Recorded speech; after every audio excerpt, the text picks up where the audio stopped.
75 years ago, a 2-year-old boy vanished right in front of his home in Austin, Texas, without leaving a single trace, plunging the entire community into panic and suspicion. Authorities zeroed in on a strange woman driving a silver Ford Fairlane seen near the scene, but with no body, no evidence, and the case quickly went cold. Yet through all those years, the desperate mother never gave up, clinging to the belief that her son was still alive somewhere out there. Then one day, a DNA sample accidentally submitted from California revealed a crucial detail that had been overlooked for 6 decades. A detail that would upend the entire case and leave everyone involved unable to believe their eyes. Before we dive into this shocking story, let us know in the comments where you're watching from, and if you love long-forgotten cold cases, don't forget to subscribe so you don't miss the next part. Austin, Texas, summer of 1950. The city still had the feel of a small post-war town. Dirt roads mixed with rows of low wooden houses, midday sun beating down on patchy red dust streets. Train whistles echoed in the distance, blending with noon news broadcasts on the radio and the sound of kids playing ball in their yards. People lived simply, openly, trusting one another. Doors were left ajar, the smell of coffee mixing with the scent of motor oil from neighborhood garages. On Blanco Street, the Ramirez family lived in a small pale blue house with a wooden porch and white picket fence. Maria Ramirez, 26, worked as a seamstress at a shop near downtown. She had gentle brown eyes, her hair tied back neatly, and a soft voice with a slight Mexican lilt. She lived with her husband Luis, 32, a mechanic at a shop out on the highway. They had married in 1946 and had one son, Noah, who had just turned 2. Noah was the pride of the whole block,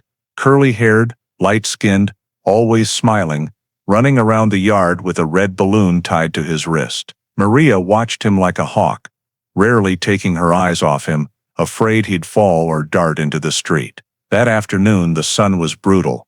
A hot, humid wind blew in from the river. Maria was hanging laundry on the line, while Noah played with his wooden toy truck near the fence, humming along with the radio. At that moment, a silver Ford Fairlane drove slowly past. The woman behind the wheel wore a wide-brimmed hat and dark sunglasses.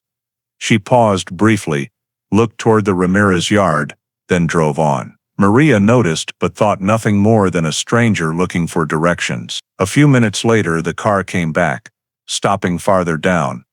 Tires crunched loudly on the gravel. Maria felt a chill, looked up, and the car had already turned the corner. She called Noah inside, but he just grinned and held up his red balloon. Maria smiled, then stepped into the kitchen to check the boiling chicken soup. Inside, the wall clock struck 12:10, its ticking slow in the heat. On the porch, the toy truck rolled once more, then silence. A faint click, like a car door closing. Maria turned, an empty feeling washing over her for no reason. She walked back outside. The glaring sunlight stung her eyes. The yard was empty. The toy truck lay on its side under the tree. The red balloon caught on the fence. The gate stood slightly open, hinges creaking in the breeze. Maria shouted Noah's name. Her voice echoed down the street. No answer. She ran into the road, asking neighbors. Everyone dropped what they were doing and joined the search. Someone said they'd seen the silver car heading toward the main road. Maria ran in that direction, slipping on the dirt, calling until her voice cracked. They searched gardens, ditches, under cars. Nothing. As the sun set, Maria collapsed by the fence, hands trembling, staring at the red balloon swaying in the wind. Luis came home, heard the news, and tore through the neighborhood shouting his son's name. Neighbors brought flashlights. Some followed the riverbank until midnight.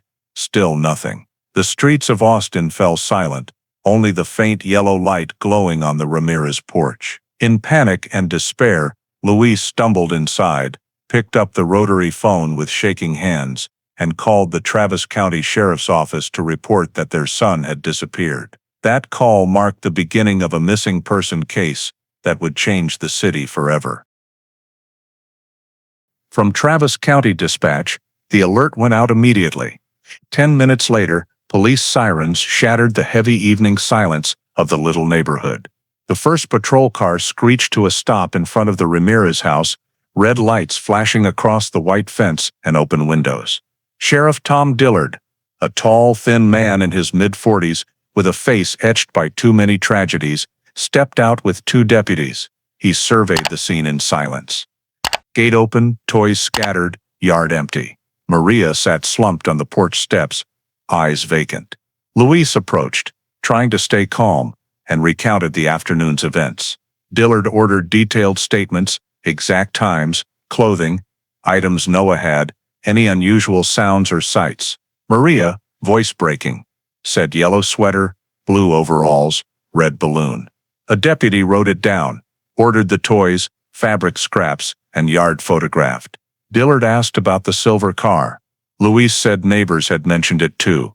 They noted 1949 Ford Fairlane, silver female driver, wearing hat and dark glasses. Outside dusk had fallen, the sky orange. Dillard ordered Blanco Street and two adjacent roads sealed, temporary checkpoints set up, no unknown vehicles, in or out. A deputy contacted radio station KUT with an emergency bulletin. 2-year-old child missing from South Austin residential area. Public urged to report sightings of suspicious silver Ford. The alert aired within 20 minutes. Dillard directed search teams to fan out within a 3-mile radius, using 6 patrol cars, 4 K-9 units, and more than 30 local volunteers. A large map was spread on a car hood, areas already checked marked off, the Colorado River bank, small parks, abandoned warehouses. By 8 p.m., teams moved out in small groups with flashlights and bullhorns. Maria begged to join, but was kept inside. Neighbors gathered on the porch, praying aloud. Dillard walked the yard once more, stopped at the fence where the red balloon still hung, carefully removed it, and handed it to a deputy to be bagged as evidence. At the end of the street, volunteers found faint tire tracks in the gravel, heading toward the highway. They radioed it in, but poor light made confirmation difficult. Dillard ordered patrol car headlights, aimed at the marks and the location noted. Inside, Maria kept asking, "Anything yet?" while Luis stared silently at the clock, each minute heavier than the last. By 9 p.m., search teams reported no trace in the immediate neighborhood.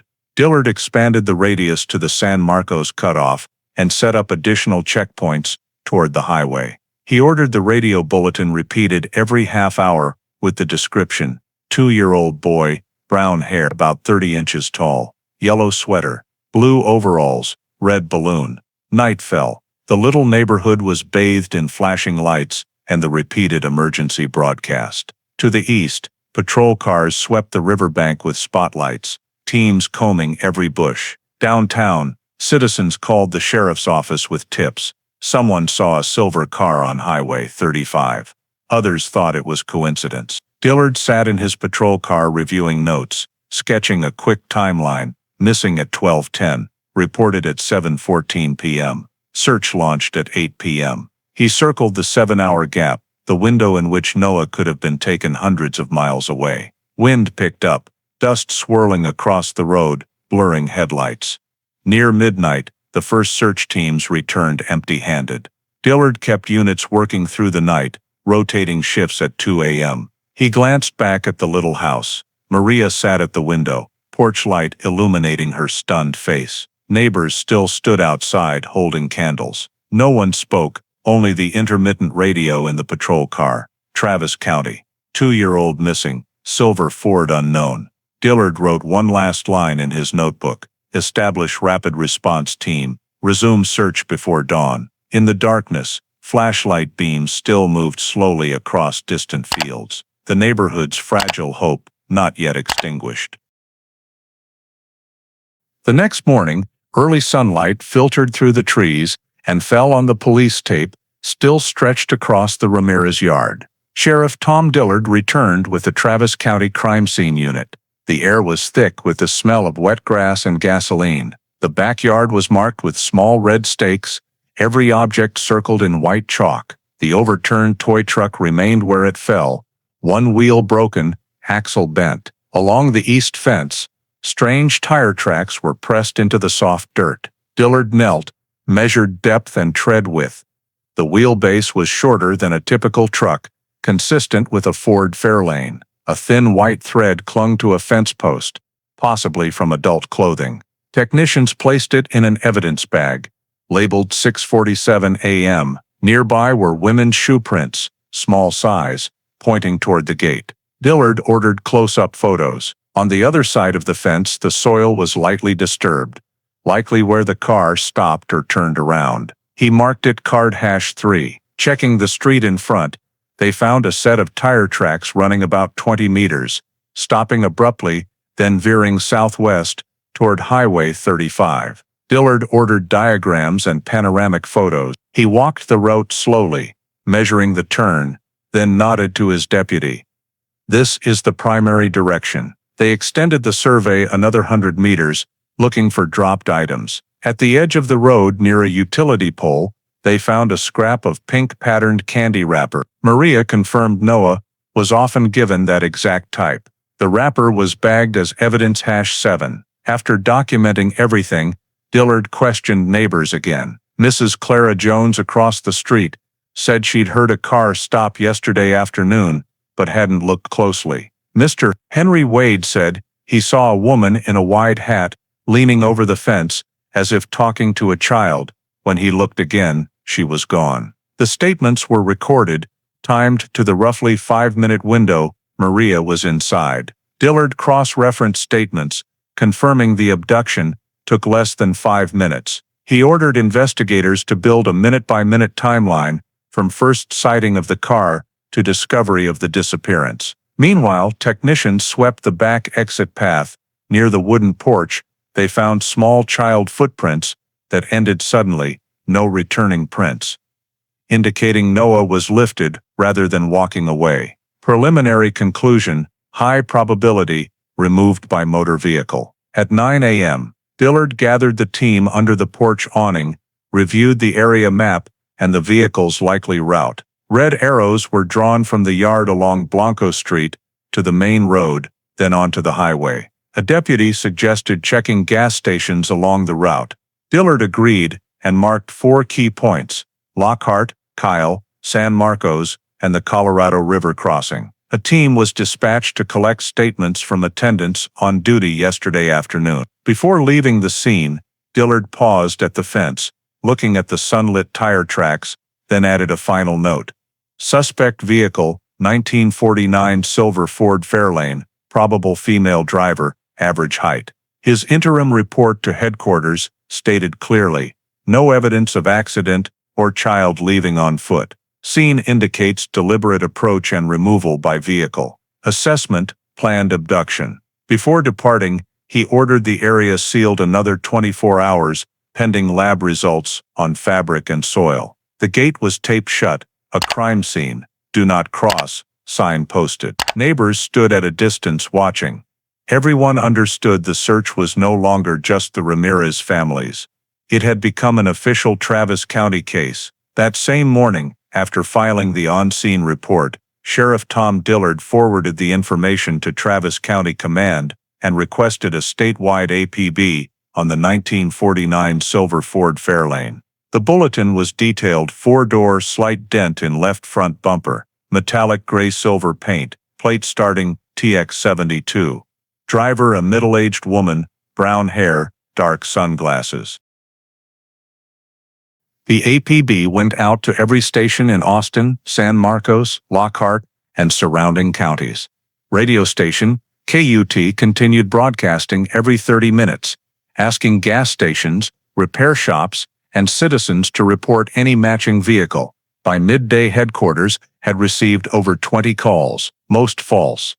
Only one from a Lockhart station seemed credible. Attendant Howard Bell reported that around 12:40 p.m. yesterday, a woman in a silver car stopped for gas with a roughly 2-year-old boy, brown hair, wearing yellow. Bell remembered because the child was crying loudly, and the woman seemed nervous and spoke with a non-local accent. She paid cash, asked for a full tank, then continued south toward San Marcos. When Dillard heard the statement, he noted the time, just over 30 minutes after Maria left the yard. The car was already more than 40 miles away.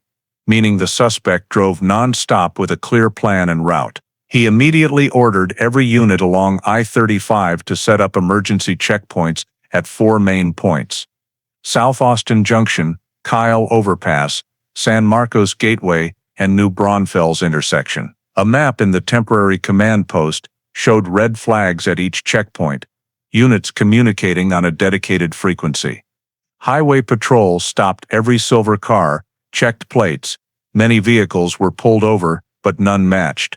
Dillard ordered a list of every Fairlane registered in Travis and neighboring counties, 812 total, then divided the list among teams for door-to-door checks. Meanwhile, the Austin lab received soil and fabric samples. By afternoon, the search still had no breakthrough. Local papers ran the story on the front page as Child Abduction Alert, Austin 1950. Citizens called with sightings of silver cars on rural eastern roads, but all checked negative. By evening, Dillard expanded the search radius another 50 miles, focusing on the San Marcos corridor, the most likely route south. Over 60 officers swept the highway with spotlights, yet the Fairlane remained gone. He studied the map. If the suspect kept south, within 2 more hours, she could cross into Hays County, then Comal, reaching San Antonio, where traffic was heavy and identification nearly impossible. At 10 p.m. checkpoints reported nothing. Dillard called unit captains for a quick meeting at the Kyle station. Reports confirmed every stopped Fairlane was driven by men. None matched the woman's description. In front of the map, he drew a long line southwest, stopping at the edge of San Marcos and circling it. This is the last place a witness saw the car. After that, it vanished. The room fell silent.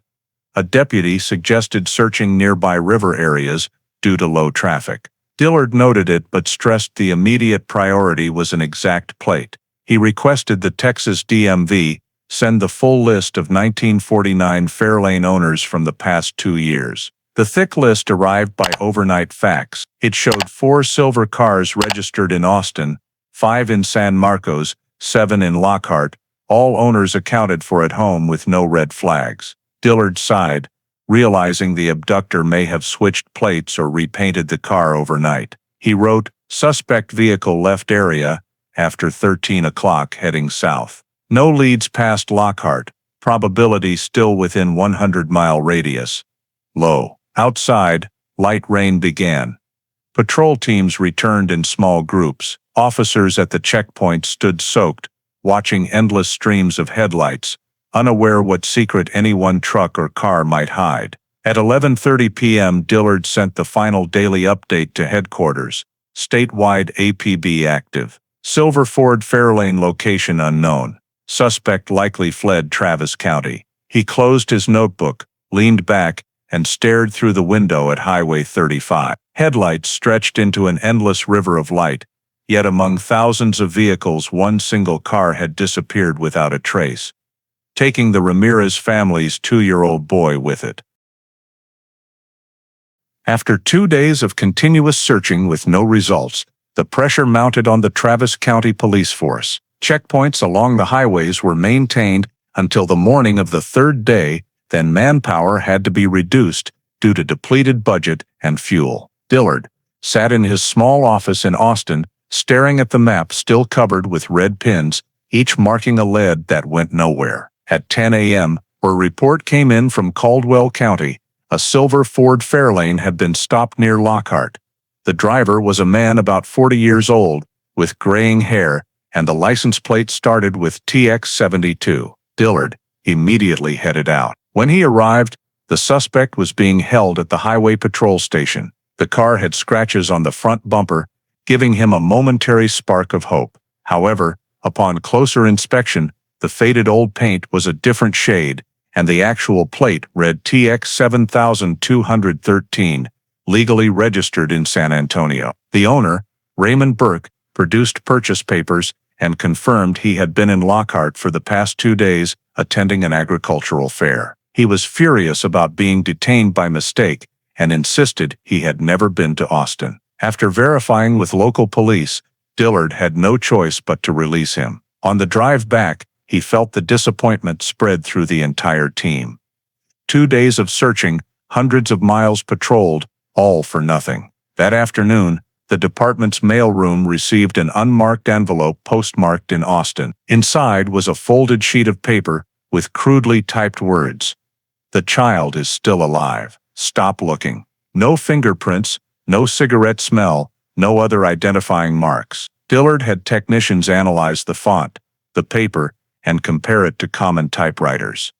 The results showed thousands of similar machines in circulation. No leads. He logged the envelope into evidence as evidence #11. The next day, an identical typed letter arrived at the Ramirez home. Maria received it, believed it was real, and ran to the police station hoping her son was still alive. When Dillard told her it might be a hoax, she broke down crying. Luis flew into a rage, slammed his fist on the table, and demanded they research the entire Lockhart area. But Dillard knew they had no other direction to pursue. The information leaked to the press. The Austin Chronicle ran it on the front page. Mysterious kidnapping, child still alive. A week later, dozens of anonymous calls flooded the department, most from pranksters or people trying to claim the reward money.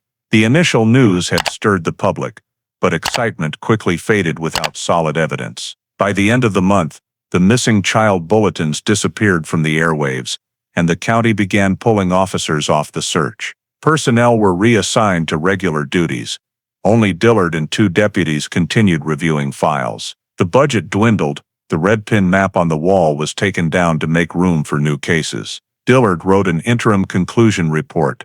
No new witnesses, no confirmed physical evidence. Probability victims still in Travis County area, under 10%. The report was sent upstairs and filed with his scrawled signature, dated June 28, 1950. It was raining that day.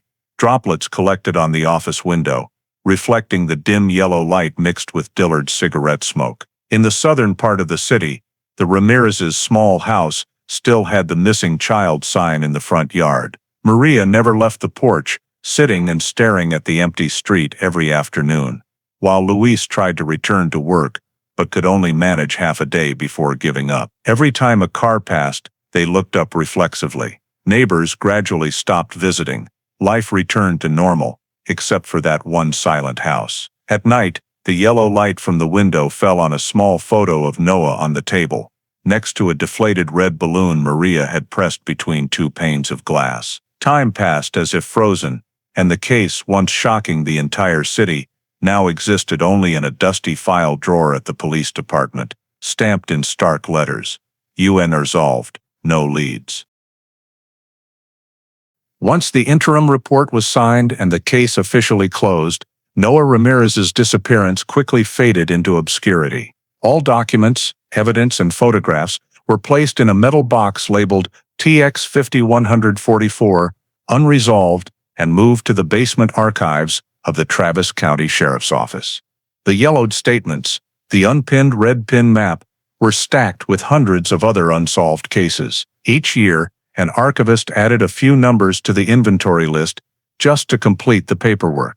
Tom Dillard retired in 1957, carrying a sense of failure he never shook off. Maria stayed in the old house, refusing to move, supporting herself by sewing. She kept the habit of lighting a candle on her son's birthday, saying that as long as the flame burned, his soul would find its way home. In the 1960s, Austin changed rapidly.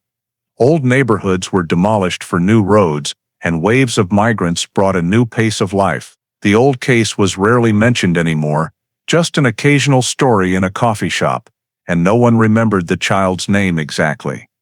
In storage, the box was pushed farther back, thick with dust, its red ink stamp nearly faded.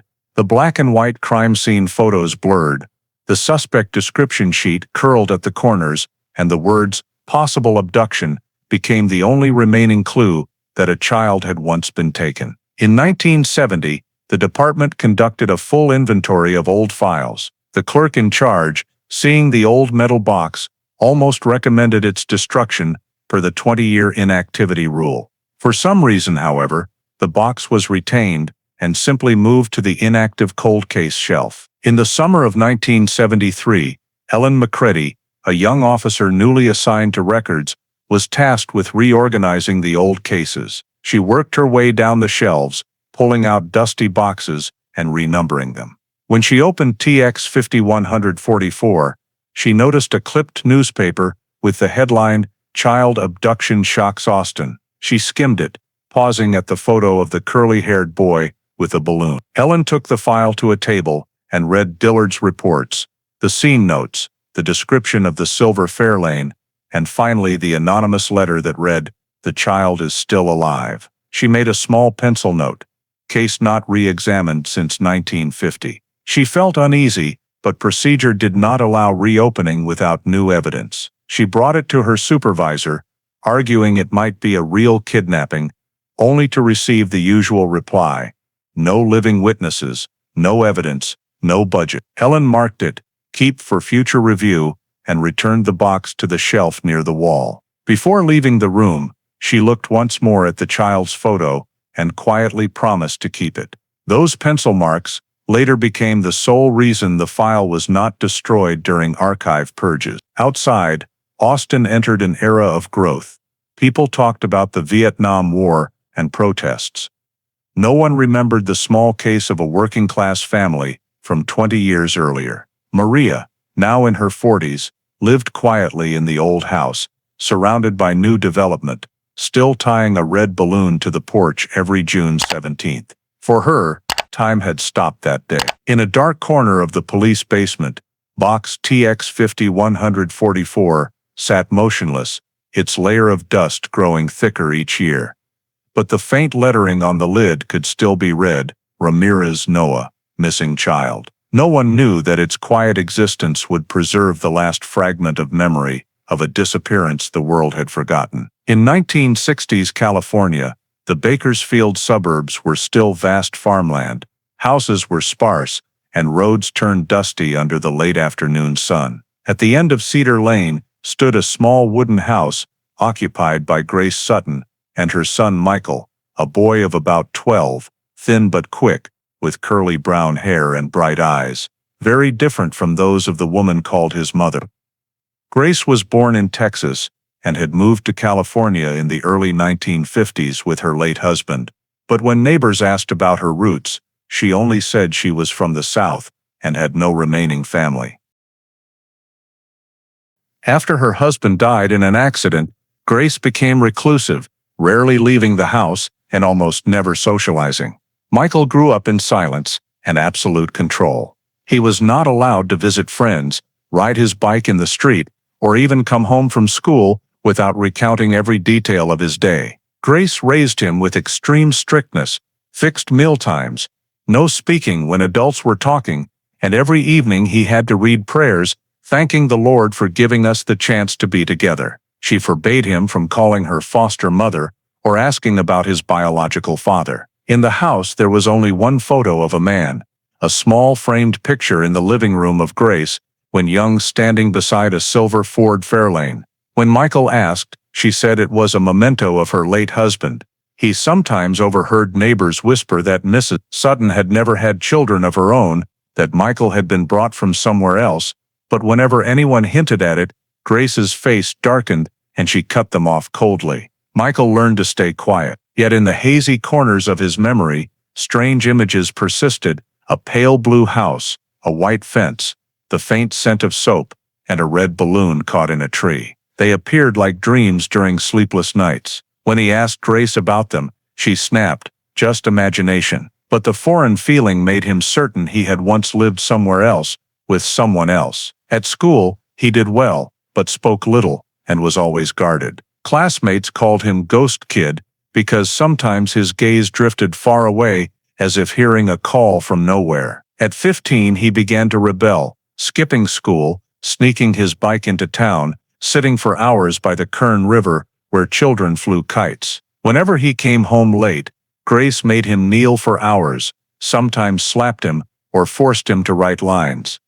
"I will not leave the house without permission." In 1964, he nearly got expelled for fighting after a classmate called Grace the crazy old lady who keeps someone else's kid. When the principal called Grace in, she remained calm, said her son was weak and got bullied, then took Michael home without another word. That night, She burned all his school books in the yard, declaring that school only made people lose their faith. After that incident, Michael withdrew completely, stopped resisting, and simply hid his unanswered questions inside. In 1966, as soon as he was old enough, he enlisted in the Air Force to escape the house. Grace opposed it fiercely, calling leaving a betrayal, but he was determined.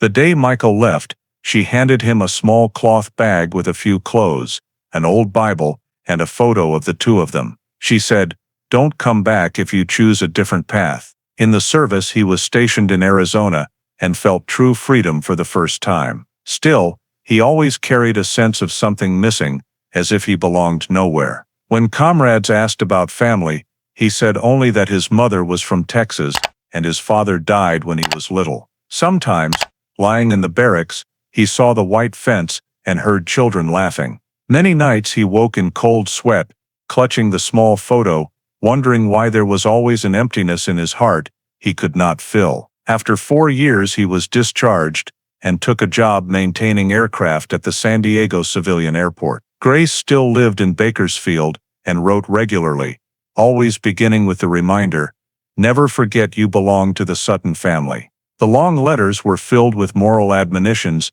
and never mentioned the past. He read them and put them away, but each time he saw her handwriting, he felt both pity and fear. As he grew older, Michael became more aware of the differences between himself and his adoptive mother.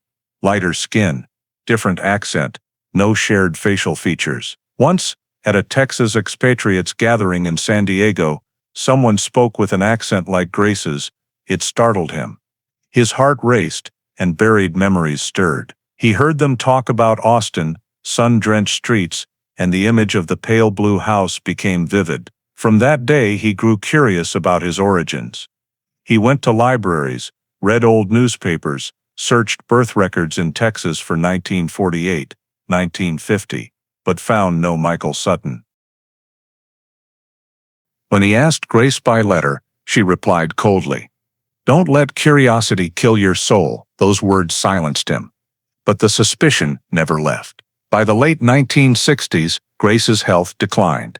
She became forgetful. Michael visited and saw strange fear in her eyes. One night, while she slept deeply, he opened the wooden cabinet in her room and found a small cloth-wrapped envelope containing a half-written note. Austin, June 1950. The rest torn away. He slipped the envelope into his wallet and never dared ask. The next day, Grace acted normal, saying nothing. From then on, he carried that scrap of paper like a talisman, though he did not understand it. He left again and did not return to Bakersfield for many years. To everyone who knew him, Michael Sutton was quiet and rarely spoke of his past. But sometimes, when he saw children playing with balloons, he would stop and stare into the distance. Deep in his mind, he did not know that those scattered memories were the last traces of a life stolen one summer afternoon. 20 years earlier, somewhere far away in Texas. In the fall of 1989, dry hot winds blew into Bakersfield from the desert. The wooden house at the end of Cedar Lane stood as silent as it had for decades. But inside, Grace Sutton lay dying, her breathing growing faint. She passed away early one morning, alone, with no family beside her. Michael learned of it from a neighbor and drove back after nearly 10 years away. The house was almost unchanged. Old curtains, a stopped wall clock, cabinets smelling of damp. The boy he had been was now a middle-aged man with graying hair. Yet stepping over that threshold made him feel small again. After a simple burial, he stayed a few days to clean. The task seemed easy, but turned exhausting. Every object in the house seemed saturated with memory. While emptying Grace's old wardrobe, he discovered a small tin box hidden behind stacked blankets. Inside were old papers, a worn Bible, and an envelope of black and white photos. The first picture stopped him cold. A woman standing beside a silver Ford Fairlane, behind her a sign reading Austin, 1950. In the corner, handwritten that summer. Michael held the photo, heart pounding. He remembered seeing a similar picture, framed in the living room, when he was little. Grace had said it was her and her husband, but in this one, the woman stood alone. He kept digging, and found the Fairlane's registration in the name of Grace E. Sutton, Texas, issued May 12, 1949. The word stunned him. All his life he had believed Grace moved to California with her husband and never returned to Texas. So why did the car papers list an Austin address? He sat on the floor for hours, staring at the dusty documents. In his mind, the old memories resurfaced. The white fence, the scent of soap, the red balloon. What he had thought were dreams now strangely matched the words, Austin 1950. He wondered if he had truly been born in California. The next day he took the registration to the local DMV to update ownership as a keepsake. The clerk typed a few lines, looked up and said, "Odd, this record was flagged under investigations in 1950. Probably an accident or missing person case." Michael pressed for more, but the clerk shrugged. Old data wasn't digitized, and he would need to request copies from Texas State Archives. Unease rose in him. He left the DMV and stood outside for hours, staring at the paper, the words "under investigation" repeating in his head. That night, he couldn't sleep. He pulled out the tin box again, spread the papers, and photographed everything with his Polaroid. When he opened the old Bible, a small slip of paper fell out, bearing Grace's handwriting. "If anyone asks, say you were born in Bakersfield." He sat motionless, unsure what to believe anymore. The more he read, the more contradictions he found. Grace had always taught him honesty, yet left behind a trail of concealment. 2 days later, he called the Texas DMV, gave the plate number. The woman on the line paused, then said the vehicle had been on a 1950 police wanted list in connection with a missing child case in Austin. She could not disclose details but advised him to contact authorities if he had more information. Michael thanked her, hung up, his chest heavy. He told no one about the call, only quietly noted dates, addresses, and the car model in his personal notebook. That evening, he sat by the window, watching highway lights filter through the trees. The question echoing endlessly, why had Grace's car been wanted at the exact time he could remember nothing? In the nights that followed, he kept turning the Austin 1950 photo over and over, studying the woman's face. Though he knew it was Grace, something felt wrong, as if that face hid fear or guilt he had never noticed before. Doubt about his own identity grew, but Michael dared not tell anyone.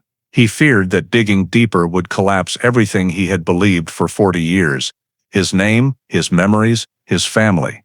He placed all the documents in a new envelope, wrote Austin on the front in black ink, and locked it in his desk drawer. From that day on, whenever he opened the drawer and saw the envelope, he felt watched. In the years that followed, Michael continued living in San Diego and working normally, but whenever someone mentioned Texas, his heart would tighten. He did not know he had just touched the first trace of a past hidden for nearly 4 decades. A secret that began with a black and white photograph bearing the words Austin 1950. In early 2010, after knee surgery for a work-related injury at the airport, Michael Sutton was invited by the VA Hospital San Diego to participate in a free DNA testing program for veterans, intended to support medical and genetic research. He wasn't particularly interested in the scientific side, but figured storing his biological information might be useful someday, so he signed the consent form, allowing his data to be shared with civilian genetic research facilities. His blood sample was drawn on February 12, 2010, and sent to a laboratory partnering with Family Tree DNA. Once it was done, he pretty much forgot about it. 2 months later, Michael received an email saying his data had been uploaded to Family Tree DNA's public database and that there were several potential genetic connections with people in Texas. He clicked the link and saw a list of unfamiliar names, one of which stood out: Ramirez family, Austin, Texas, 49% shared DNA. At first, he thought it was a glitch, but when he read further, the system clearly stated, match level high probability, first-degree relative. He stared at the screen in shock, a strange feeling spreading through his body.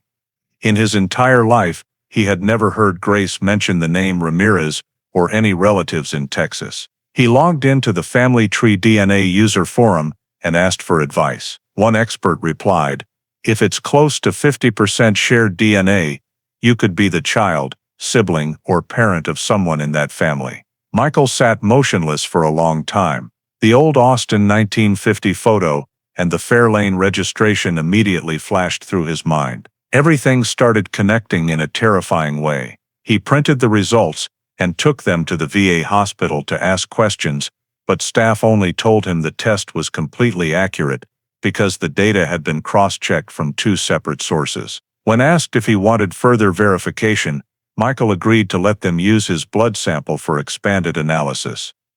While waiting, he tried searching lists of Texas veterans with the surname Ramirez, but there were too many hits. A week later, Family Tree DNA sent a detailed report, DNA sample hash VA 2310, male, matched to Ramirez gene pool.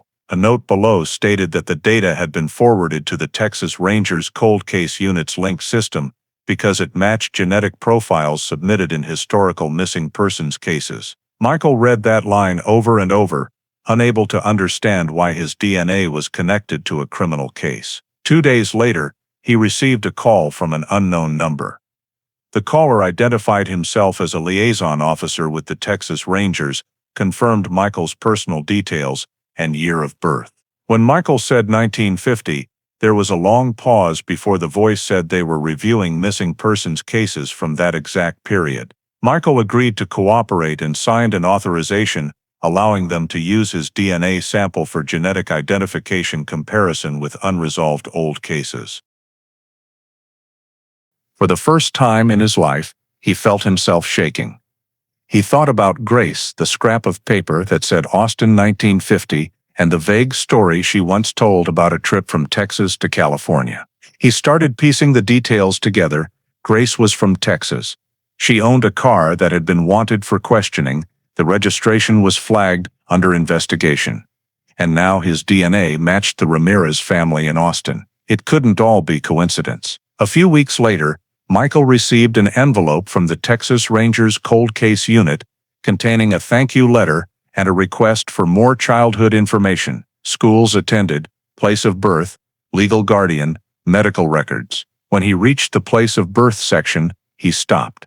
His birth certificate, which Grace had kept all those years, read Bakersfield, California, 1950, with no hospital name, just the handwritten note, home delivery. The father field was blank.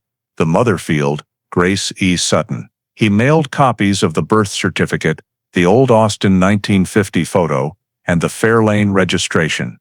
Then he waited in a state of half fear, half curiosity, unsure where the results would lead him. In Austin, the cold case system began processing Michael's DNA against the database of missing persons from 1948, 1960. When his profile was entered, the software flashed a red alert, potential historical match detected, Ramirez family case TX 5144. A preliminary report was sent to the lead investigator. The words missing child Austin, 1950, appeared for the first time in 60 years since the case had been closed. Among the matches, Michael's DNA was almost a perfect match, with a hair sample preserved in the original file of Maria Ramirez, kept in Travis County archives for half a century. That information prompted the analysis unit to request identity verification of the person who submitted the sample. They contacted Michael again to confirm he had no relatives or roots in Texas. He answered, "No. At least not that I was ever told." That response was added to the report. Finally, the comprehensive analysis was compiled and sent to Texas Rangers Central Office under the title Genetic Match Report, TX 5144. Sutton, Michael =, 99.98% identical DNA with Ramirez, Maria sample. A stamped confidential copy was forwarded to the Austin Cold Case Unit along with contact details. That same week, the identity verification process was initiated. Investigators prepared to re-examine the 1950 disappearance file of Noah Ramirez, the 2-year-old boy who vanished in Austin. While Michael continued his normal life in San Diego, completely unaware that his original name had just been resurrected nearly 1,000 miles away, a chain of events began that would forever change his life. In May 2010, The Texas Rangers Cold Case Unit in Austin received the genetic comparison report from Family Tree DNA. On the match list, the entry case TX50144, potential living match, was highlighted in red. The agency immediately assigned Special Agent Sarah Collins, who had more than 10 years' experience with long-dormant missing persons cases, to take over. She was given full authority to review the file, assess the possibility of reopening it, and verify the identity of the DNA match. On the morning of May 12, Sarah went to the Travis County Archives where the original 1950 file had been sealed. In the cold storage room, rows of dusty metal shelves stood under pale fluorescent lights. Box TX50144 was still intact, its tape yellowed with age. Wearing gloves, Sarah opened it. Inside were Sheriff Tom Dillard's report, crime scene photos, the statement describing the unknown woman, and a small sealed envelope marked hair sample. Maria Ramirez, taken 1950. Everything remained carefully preserved. She read the entire file in silence, taking notes on every date and detail. Dillard's report caught her attention: suspect possibly female, Southern origin, driving a silver Ford Fairlane. That detail matched the vehicle registration Michael Sutton had sent with his DNA submission. Sarah immediately accessed the state's historical vehicle database. In the 1950 wanted list, Fairlane plate TX72641 was indeed flagged vehicle of interest in a child abduction in Austin. Registered owner, Grace E. Sutton, 1224 Pecan Street, Austin, Texas. Using an old map, she confirmed the address was just over 10 minutes' drive from the Ramirez home. The name Grace Sutton had never appeared in any subsequent reports, indicating the suspect left Texas immediately after the crime. Sarah checked civil records and discovered Grace Sutton transferred her residency to California in 1951 and died in Bakersfield in 1989. Exactly matching the information Michael had provided. The picture was becoming clearer. The woman driving the silver car in 1950 was very likely Grace Sutton, the adoptive mother of the man whose DNA matched the Ramirez bloodline. She wrote a summary for her superiors recommending retesting of remaining physical evidence. Once approved, Sarah took the envelope containing Maria Ramirez's hair to the Texas Department of Public Safety lab. Technicians carefully opened the decades-old wax paper packet. Using modern techniques, they successfully extracted mitochondrial DNA, despite the sample's age. Michael Sutton's digital profile was sent from Family Tree DNA at the same time. Comparison took more than 10 hours. Late that night, the server displayed match 99.98%, maternal lineage identical. Sarah stood silently in front of the screen, then ordered the report printed and officially stamped. She read the conclusion again. DNA evidence conclusively identifies Michael Sutton as biological child of Maria Ramirez. This proof ended 60 years of uncertainty. The next morning after, she went to the Travis County Prosecutor's office and presented the full results. The prosecutor signed the order formally reopening case TX50144 under the status cold case. Victim located alive. All documents were moved from archives to the active investigation room, and a dedicated team was formed to reevaluate the 1950 events. Sarah continued digging into Grace Sutton's background.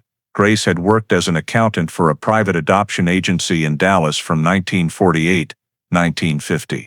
Among old financial records was a copied adoption application in Grace E. Sutton's name. Reason given: unable to conceive due to medical complications. The application date was exactly 1 month before Noah Ramirez disappeared. There was no record of the application ever being approved, and no legal paperwork showing how Grace brought a child to California. Sarah realized this was the critical link. Grace didn't just happen to be involved, she had clear motive. She drafted a motive analysis concluding the 1950 abduction was likely driven by Grace's desire to possess the child. The report went to Texas Rangers headquarters with a recommendation to verify Michael Sutton's current identity in San Diego. That same day, the Cold Case Unit issued an internal memo. Case TX50144 reopened under supervision of investigator Sarah Collins. Primary objective: verify living identity and reconstruct 1950 abduction sequence. Sarah returned to archives, collected every photograph, diagram, and the original anonymous letter. The baby is still alive for digital scanning. Every page was digitized and entered into the electronic system, the first time in 6 decades the case existed in digital form. When the work was finished, she sat alone looking at the black and white photo of Maria and Luis Ramirez in front of their old house with the white fence. Then at the Austin 1950 picture Michael had sent showing Grace Sutton next to the silver car. 2 photographs, 2 different women, same year, same city, and 1 missing child. The gap between those 2 images was the case she now had to piece together. That afternoon, Sarah sent the official notice to Texas Rangers headquarters. All evidences reviewed, genetic identification confirmed. Case TX-5144, reopened effective immediately. The last line of her report read, "For 60 years, the truth waited in a box." In Travis County, the once dusty file was now placed in the center of the investigation room table, marking the return of one of Texas's oldest missing child cases. A case that, under Sarah Collins's supervision, had entered a new phase, reconstructing the full journey of the boy once named Noah Ramirez. After TX-5144 was officially reopened, the Texas Rangers immediately forwarded the DNA report and all new investigative material to the FBI field office in Dallas. The Bureau quickly joined the effort, classifying it as a federal case due to interstate transportation of a victim and suspected links to post-war baby trafficking networks. A joint task force was formed consisting of FBI agents, investigator Sarah Collins, and Texas Rangers forensic specialists. Temporary headquarters were set up in Austin, where all original evidence was stored. In the first week, the team began reviewing records of every private adoption agency operating in Texas between 1948 and 1952. They collected licenses, adoption logs, employee lists,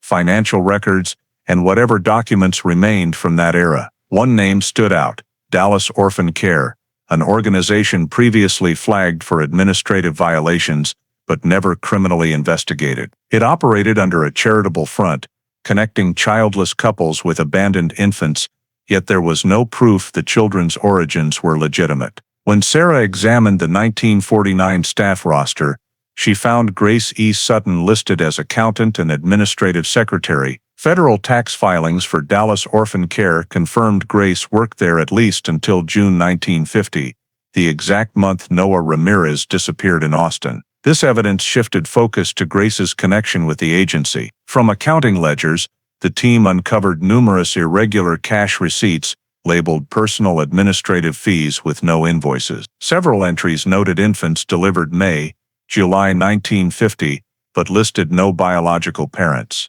The FBI subpoenaed bank records for Dallas Orphan Care for those 2 years and discovered multiple transfers to individuals in other states, including one to Grace Sutton's Austin address, just 1 week after Noah's disappearance. All of this supported the theory that Grace was a link in a black market baby ring disguised as legal private adoption. The team visited the Texas Department of Health adoption archives, searching for altered birth certificates from 1949, 1951. They found at least 13 cases of children recorded as born in Texas with no hospital records, only home birth certificates signed by nurses or midwives who did not appear in any professional registry. One of those certificates had handwriting very similar to Grace Sutton's in the tax files. The FBI report stated clearly, evidence of birth certificate forgery and illegal adoption registration, likely for commercial purposes. When reviewing Dallas Orphan Care personnel files,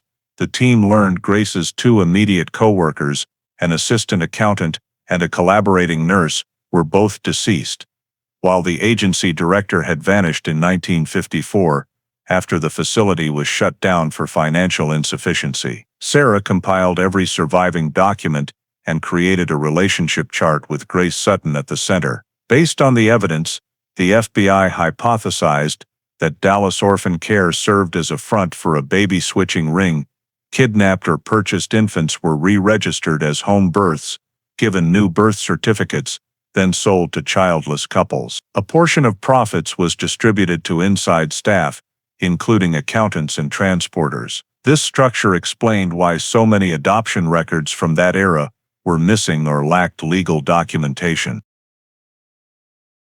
Cross-referencing Grace's change of residence records showed she left Dallas only 2 weeks after Noah's disappearance was reported to police, coinciding with a temporary shutdown of Dallas orphan care for restructuring.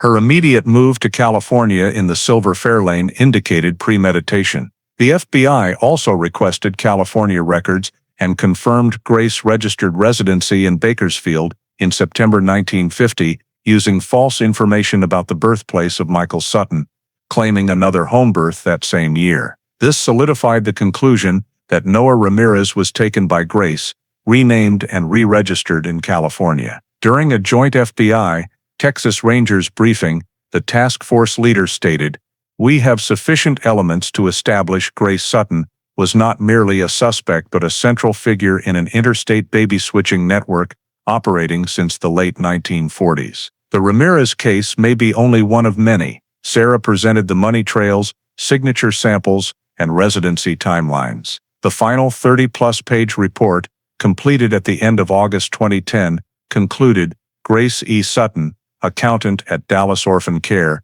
prime suspect in the 1950 abduction of Noah Ramirez. Evidence indicates participation in a network forging birth certificates and moving children across state lines under the guise of private adoption. The report was forwarded to both the FBI and the U.S. Attorney's Office for the Southern District of Texas as evidence. Although Grace was long deceased, the investigation continued expanding to anyone who had worked with her. When the briefing room lights went off, Sarah looked at the wall map covered with dozens of red pins connecting Austin to Dallas to California, each pin a missing child. Case TX 5144 had grown beyond a single abduction. It had become the key to exposing a dark chapter in America's private adoption history. Based on the personnel list and former residential addresses of Grace Sutton, extracted by the FBI from California records, Sarah Collins continued tracing the addresses Grace had registered in her early years in Bakersfield. Most old acquaintances had passed away or moved, leaving only one name confirmed still alive, Pauline Ridge, 87 years old, who had been a next-door neighbor on Cedar Lane during the period 1950-1955. Sarah contacted the local police department to verify and arrange to meet her at Golden Meadows Nursing Home, where Mrs. Ridge now resided. When Sarah arrived, Pauline was a tiny woman with snow-white hair and a voice that was still clear though slow. At the mention of Grace Sutton's name, she paused slightly, her eyes showing wariness, then nodded. "I remember that woman. She lived alone with the child.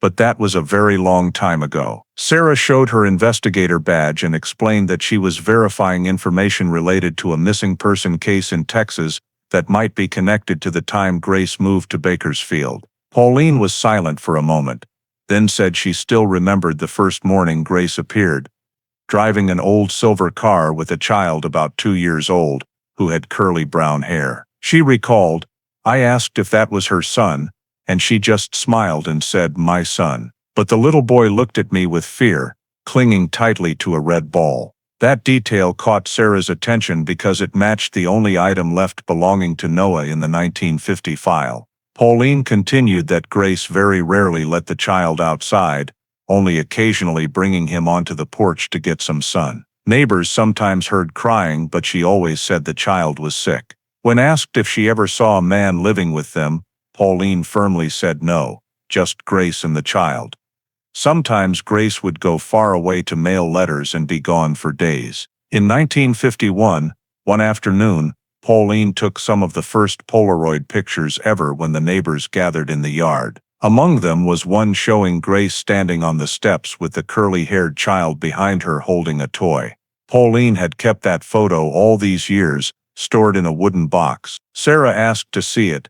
The old woman opened a drawer and took out the small faded picture. When she placed it on the table, Sarah immediately saw it clearly. The child in the photo had eyes and a round face identical to the old picture of Noah in the Travis County file. She pulled out the copy she had brought from the case file and placed it beside the Polaroid. The age, build, and the detail of the red ball in the child's hand all matched perfectly. Sarah requested that the forensics unit re-photograph the Polaroid and digitally scan it for facial ratio analysis. The subsequent comparison confirmed a similarity exceeding 97%, far too high to be random coincidence. Pauline added that only about a year later, Grace suddenly left, selling the house to a young couple and saying she wanted to move to the southern coast for the milder climate. She left no forwarding address. When asked if she had ever seen Grace pregnant or with a newborn before that, Pauline shook her head.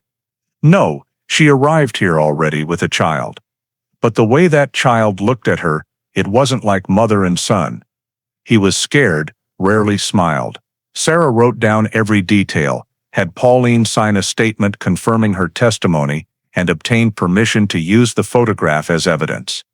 The documents were sealed and coded Evidence P-1951.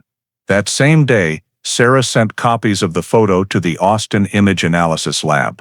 The technical report stated, the juvenile subject in the 1951 Polaroid exhibits identifying characteristics consistent with victim photographs of Noah Ramirez, missing from Austin, Texas, June 1950.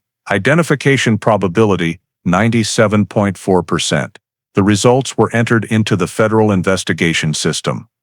Sarah returned to her office and spread the two photographs on her desk. One of Noah in front of the white fence in Austin, the other of the child beside Grace in Bakersfield. Only 1 year separated them, yet nearly 1,000 miles and 6 decades of silence lay between. She felt as if the two ends of the story had finally touched. The summary report sent to the FBI stated clearly, direct witness confirms Grace Sutton resided in Bakersfield 1955, with a male child matching the appearance and age of Noah Ramirez. The 1951 Polaroid provides the sole visual evidence that the victim was alive after the date of disappearance. This conclusion was regarded as the most significant breakthrough since the case was reopened. In an internal note, Sarah added, Witness Ridge has supplied the final piece of the movement chain from Austin to Bakersfield. The suspect now has a face, a witness, and the child in the photograph. As she left the nursing home, Pauline took Sarah's hand and whispered, I still remember that little boy's eyes. You never forget eyes like those. Sarah responded with a nod and walked away into the golden afternoon light of Bakersfield, carrying the small photograph, the only living proof that Noah Ramirez had indeed existed in that distant place, under a different name, and in a life he had never chosen. Once the Polaroid evidence and Pauline Ridge's testimony were confirmed, Sarah Collins knew it was time to contact the victim's family, those still living in Austin. Travis County administrative records showed that Maria Ramirez, the mother of the child who disappeared in 1950, was now 86 years old and residing at St. Elizabeth Homes south of the city. On a September morning in 2010, Sarah drove there carrying copies of the DNA report and the reopened investigation file. The facility was quiet, shaded by ancient oaks. A staff member led her to a small room at the end of the hall. In the dimly lit space, Maria sat by the window, thin, silver hair tied back, an old Bible, and a black and white photo of the smiling child, with a red balloon on the table. When Sarah introduced herself as a Texas Rangers investigator, Maria looked up, her eyes still bright. Sarah opened the file, placed it in front of her, and explained that they had just discovered a DNA match between a hair sample preserved from 1950 and a man living in California. She chose every word carefully. Maria listened, her trembling hands clutching her rosary beads. When Sarah said the match was 99.98%, meaning it was extremely likely this was her son, Maria froze, her breathing uneven. After a long silence, she whispered, "You're saying he's alive?" Sarah nodded, confirming the DNA results while explaining that the FBI was conducting cross-verification for an official declaration. The old woman began to cry, tears rolling down her wrinkled cheeks as she laughed and sobbed at once. Sarah gave her space, resting a gentle hand on her shoulder. After a while, Maria said that for 60 years she had never left Austin, keeping the old house until her health failed and she moved here. She had always believed her son was still out there somewhere, but never imagined she would hear he was alive. Sarah asked if she had any other relatives. Maria said only a niece, daughter of her late brother named Elena, who lived in Round Rock. Sarah contacted Elena, explained the situation, and invited her to the nursing home for further confirmation. That afternoon, Elena arrived, carrying a box of old family photos. Among them was one of Maria holding Noah in the yard, with the white fence in the background. Sarah compared it to the Polaroid from Pauline. The child in the Bakersfield picture had strikingly identical facial features, eyes and mouth. When Elena saw the photo, she exclaimed, "It's exactly the same." Everything was documented in the supplementary identity verification record. Sarah also showed Maria the 1951 Polaroid. The old woman stared at it, her trembling hand reaching out to touch it lightly, then whispered, "Those eyes. I could never mistake them." The room fell silent. Sarah recorded Maria's confirmation as part of the witness file. That same evening, she called the FBI office in Dallas to report completion of direct comparison between the biological mother and the DNA-matched individual. The FBI requested full video recordings and photocopies for the final verification file. The independent validation process took about 2 weeks. During that time, Sarah often visited Maria at the nursing home. They talked a lot about the past, the old house, and Sheriff Dillard from long ago. Maria spoke of the early days of despair, then said she had never blamed anyone. She only wanted to know how her son had lived. Sarah didn't answer, only promised to return when the final results came. One late afternoon, as sunlight slanted through the window, a staff member brought Maria a newspaper. The local news section carried a short item. Texas Rangers reopen 1950 missing child case after DNA match with living person. She stared at the words for a long time, her lips moving in prayer.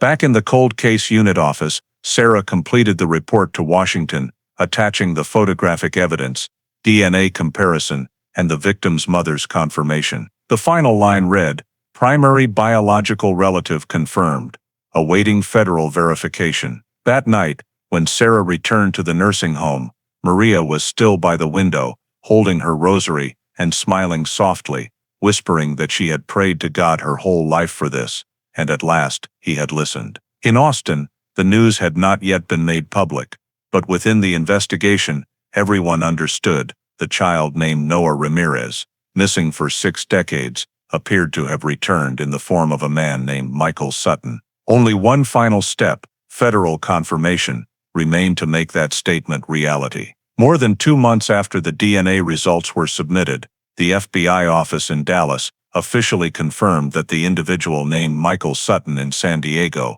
was indeed Noah Ramirez, the child abducted from Austin in 1950. The federal report, stamped November 12, 2010, was forwarded to the Texas Rangers Cold Case Unit, along with authorization to proceed with supervised contact between the witness and family for a reunion. Sarah Collins was assigned to coordinate. She called Michael at the number he had previously provided, informed him of the identification results, and asked if he was willing to travel to Texas to meet his birth mother. On the other end of the line, his voice was hoarse and slow. He managed only a few words, "I need some time, but yes, I'll come." 1 week later, he flew from San Diego to Austin and was taken directly to the Travis County office, where Sarah and an FBI representative received him.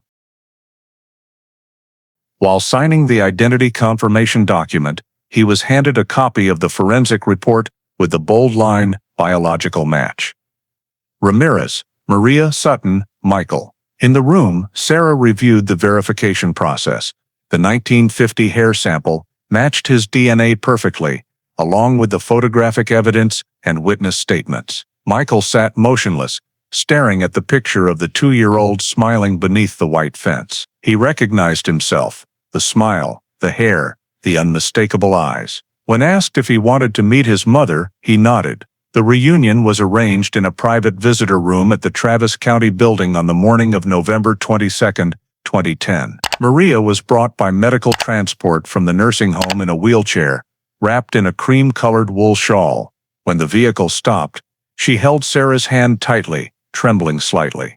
The room was simply furnished, a wooden table, 2 chairs, natural light from the window. Michael stood by the door, hands clenched, his face full of anxiety and emotion. When Maria was wheeled in, he stepped back half a pace, looking at the frail woman he had never met yet, somehow felt he knew. Sarah gently introduced them. "Mrs. Ramirez, this is your son." For several seconds no one spoke, only the soft whir of the recording device could be heard. Then Maria looked up, tears glistening in her clouded eyes, and softly called, "Noah." The sound made Michael's knees buckle. He stepped forward, knelt beside her, and took her thin hand. They gazed at each other for a long time, tears flowing without words. Sarah and the FBI representative quietly left the room, giving them privacy. Maria placed her hand on his cheek and said she had prayed for this day for 60 years. Michael could only answer, "I'm sorry I'm so late." The meeting lasted more than an hour, filled with long silences and small questions about their lives and the years that had passed. When they left the room, Maria asked to keep the first photo taken together, and Michael requested permission to visit the old house on Blanco Street. The next day they went with Sarah through the neighborhood that had completely changed.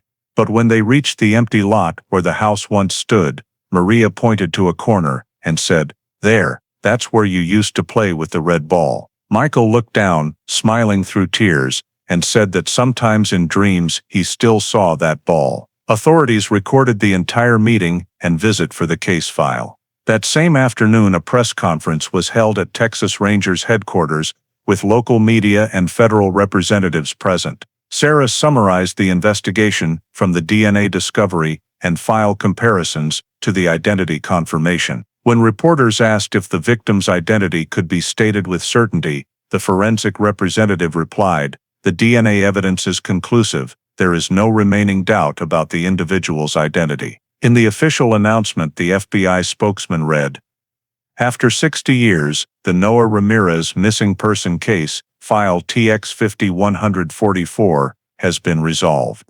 The victim is alive and legally bears the name Michael Sutton. The case is now moving to post-verification phase for final summarization." The room erupted in applause, but Sarah stood still, thinking of the moment the elderly Maria had held her son's hand after 60 years apart.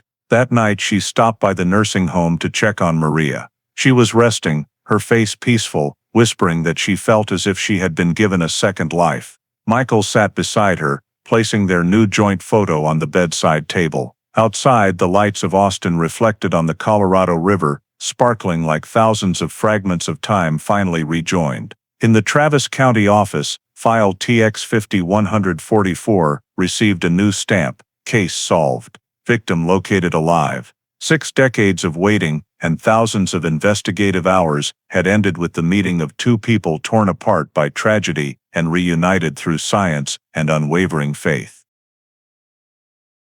Following the official reunion, at the request of the Texas Rangers and with FBI agreement, Noah, the true name of Michael Sutton, was scheduled to work with a team of psychologists from the Federal Victim Assistance Center in Austin to assess the psychological impact of having been kidnapped and living under a false identity for 60 years. The first therapy session took place in the office of Dr. Laura Benning, a specialist in childhood memory disorders and long-term missing person victims. Noah appeared calm, but often avoided direct eye contact. When asked about his feelings upon learning he was a kidnapping victim, he said the initial sensation was emptiness, as if his entire life had just been disassembled and reassembled in a different order. Benning took notes and began using guided recall techniques to search for subconscious childhood memories. In the early sessions, Noah spoke little, only describing a few vague images that had appeared in dreams: a pale blue house, a white fence, a red ball stuck in a tree branch, and the sound of a woman calling his name from inside the house. When asked to describe the associated emotion, he said he only remembered a brief fear, then everything went blank. The team identified this as typical of infantile amnesia, especially common in children who experienced severe trauma in their earliest years. To test the match between memory and reality, the therapist showed him old case file photos. When the actual image of the Blanco Street house appeared,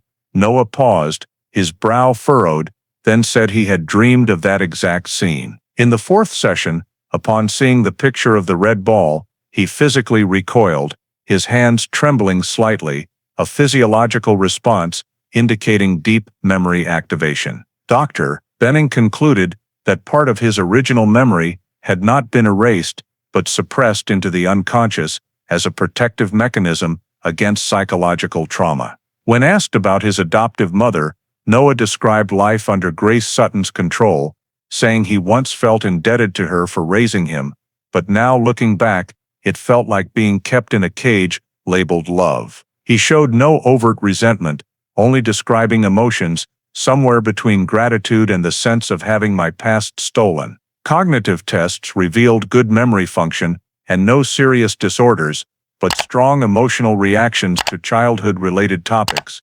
especially mentions of Austin or triggers like balloons or the sound of a car door closing. The medical report described his condition as stable but prone to triggered post-traumatic emotional responses. To aid adjustment, the team used contextual recall therapy.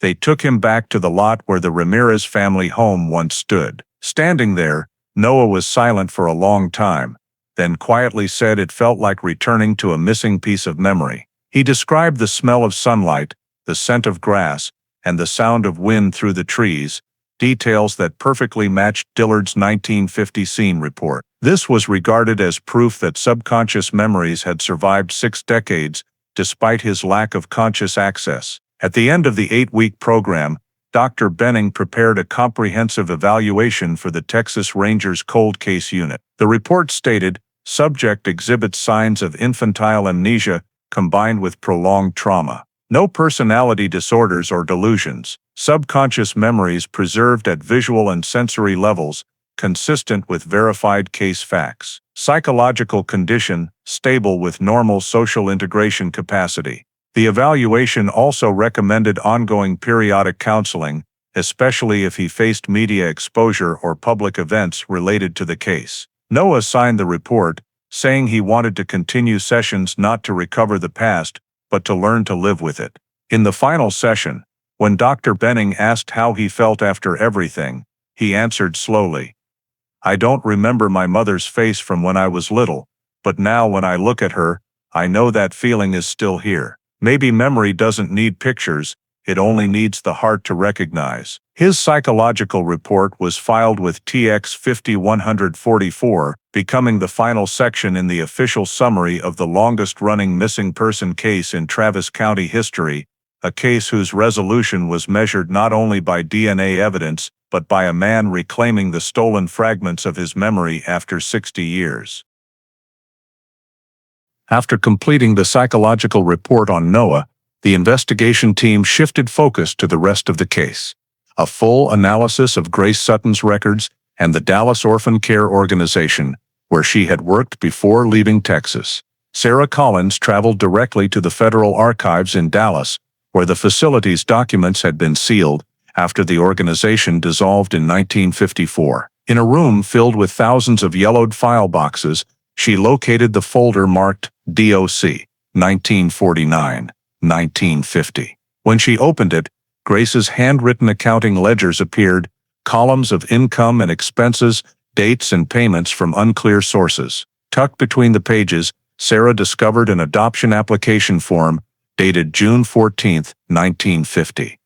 Only 4 days after Noah Ramirez was reported missing. The section labeled Reason for Adoption read, Infertility, Desire for a Son. The form was signed Grace E. Sutton, with an Austin, Texas address. The words processed had been crossed out in red ink, with no outcome recorded. Cross-referencing population movement records from the same year revealed that Grace relocated from Austin to Bakersfield, California, at the end of June, just 2 weeks after submitting the application. Postal shipping records confirmed she mailed a large package from Austin to Bakersfield, weighing nearly 180 pounds, declared as personal belongings and accounting equipment.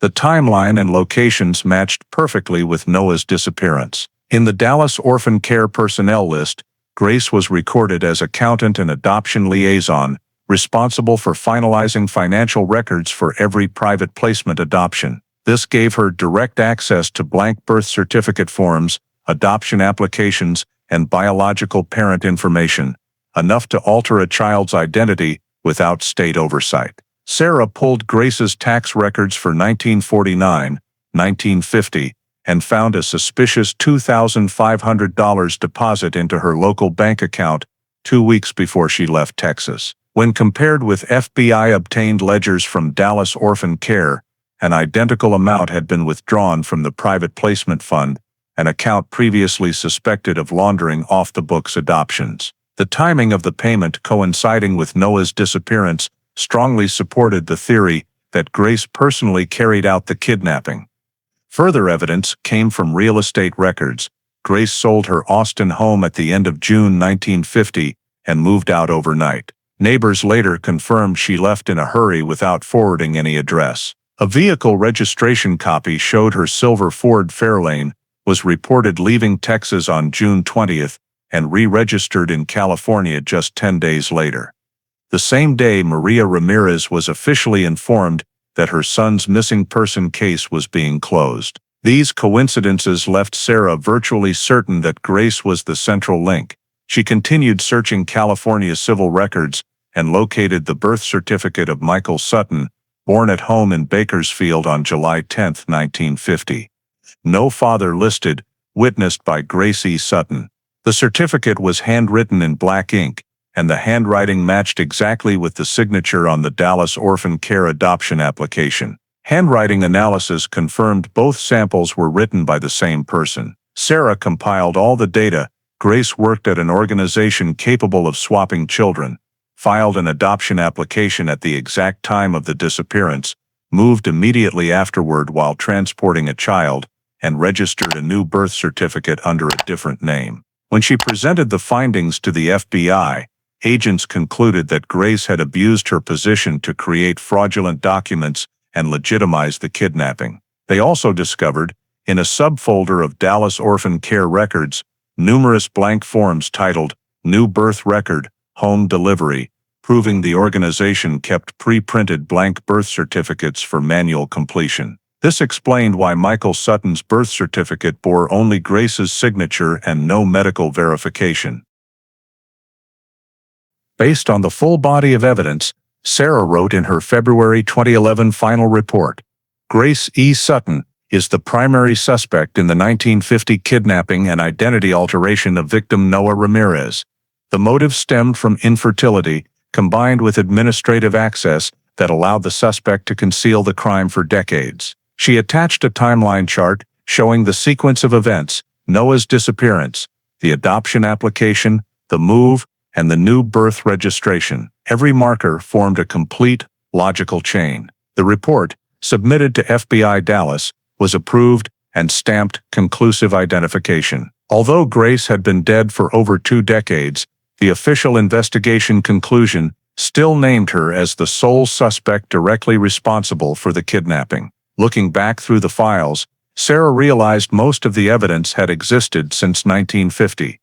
Only the technology and interagency coordination of that era had been insufficient to connect the pieces. Now, thanks to DNA and digitized records, the scattered fragments finally formed a complete picture. A lonely woman working inside the private adoption system had used her authority to steal a child and create a new identity for him.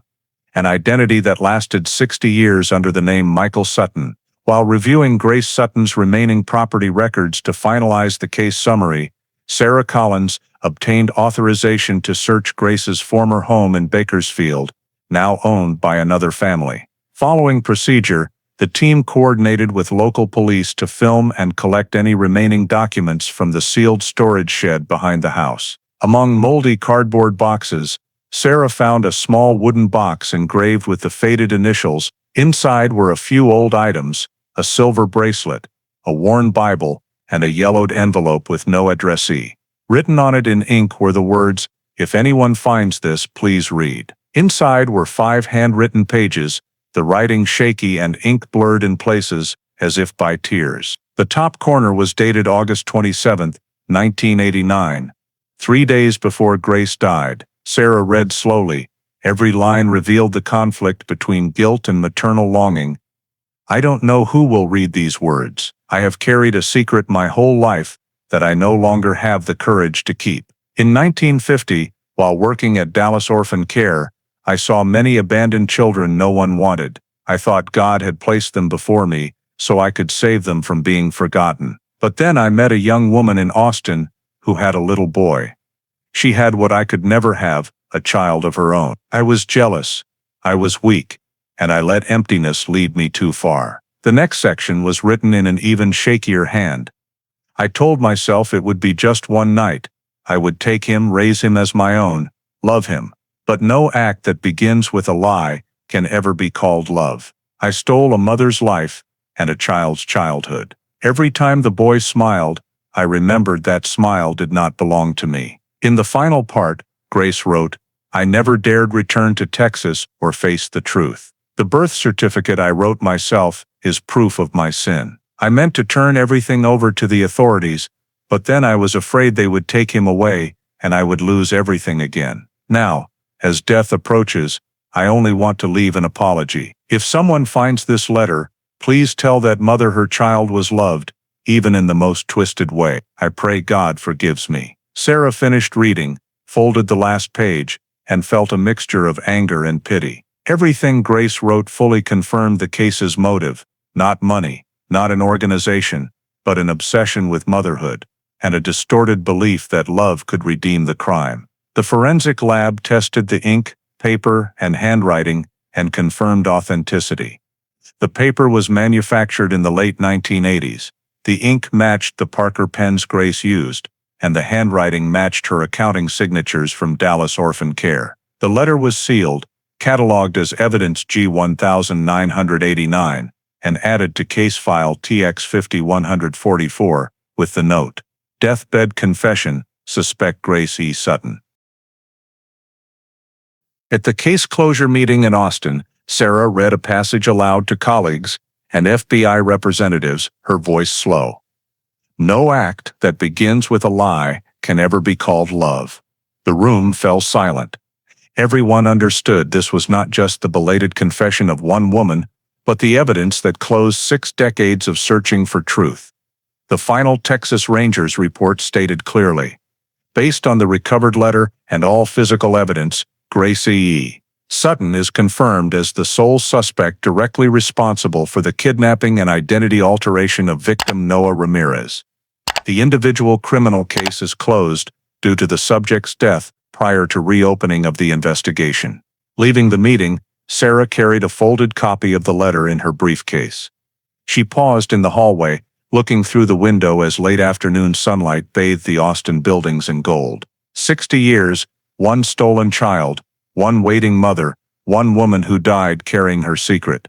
All of it now contained in a few yellowed pages, ending a story that justice, though late, had finally found its way back to. After Grace Sutton's suicide letter was authenticated and validated, case TX5144 was officially closed on the individual level, but opened a new, broader investigation. The comprehensive report drafted by Sarah Collins and approved by FBI Dallas concluded that Grace had worked at Dallas Orphan Care during the peak of a series of suspected illegal private placement adoptions. On that basis, the Federal Bureau of Investigation reopened examination of all missing child cases in Texas and neighboring states between 1948 and 1952 to determine whether any others bore similar hallmarks to the Ramirez case. A joint federal task force was formed under Senior Agent Jonathan Reeve, working with the Texas Rangers and the State Department of Health. They collected more than 1,200 private adoption files